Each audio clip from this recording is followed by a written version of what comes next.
अभी नहीं, रात को 10 बजे ऐलान कर दिया था, क्या पता आज भी हो जाए। वैसे तो उम्मीद नहीं है, आपको तो पता है यहाँ तो कुछ भी हो सकता है।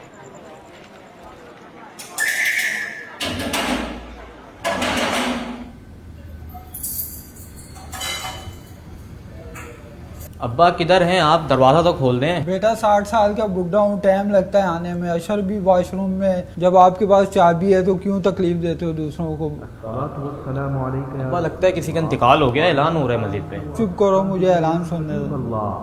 तमाम अहले ईमान को ईद उल फितर का चांद मुबारक हो।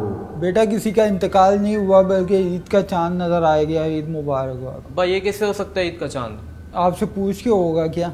अब्बा अभी तक मैंने ईद की शॉपिंग भी नहीं की है ईद की। ये तो पहले सोचना था ना आपको। कौन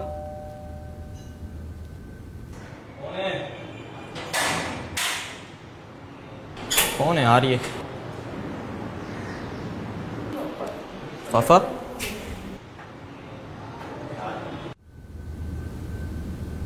बात सुनो, इस बार मेरे साथ वो मत करना जो हर साल तुम मेरे साथ करते हो। हर साल तुम मेरे पास आते हो, फिर कुछ वक्त गुजारने के बाद एक लंबे अरसे तक मुझसे दूर चले जाते हो और मैं पूरा साल तुम्हारा इंतज़ार करती रहती हूँ। तुम मुझ पर पैसा खर्च करते हो ताकि मैं बनूं, संवरूं, लेकिन क्या तुम नहीं जानते कि मेरी असल खुशी, मेरी राहत बनाओ सिंगार से नहीं बल्कि तुमसे है। मुझे बताओ तो ज़रा, तुम क्यों हर साल मुझसे ये खुशी छीन लेते हो? क्या तुम्हें सिर्फ साल में एक बार मेरी याद आती है? क्या तुम मेरी याद और मेरे फिराक में नहीं तड़पते जैसे मैं तड़पती हूँ? क्या तुम नहीं जानते हम साल में एक बार नहीं बल्कि रोज़ाना मिलें? तुम मेरी तन्हाई दूर करो, मैं तुम्हारे गम दूर करूँगी।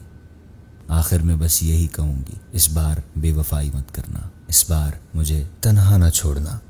तुम्हारे इलाके की मसाजिद सिर्फ रमज़ानुल मुबारक के लिए नहीं बनाई जाती। मसाजिद सारा साल अपने नमाजियों के इंतज़ार में रहती हैं। लिहाजा रमज़ानुल मुबारक गुजरने के बाद भी मस्जिदों को आबाद रखें।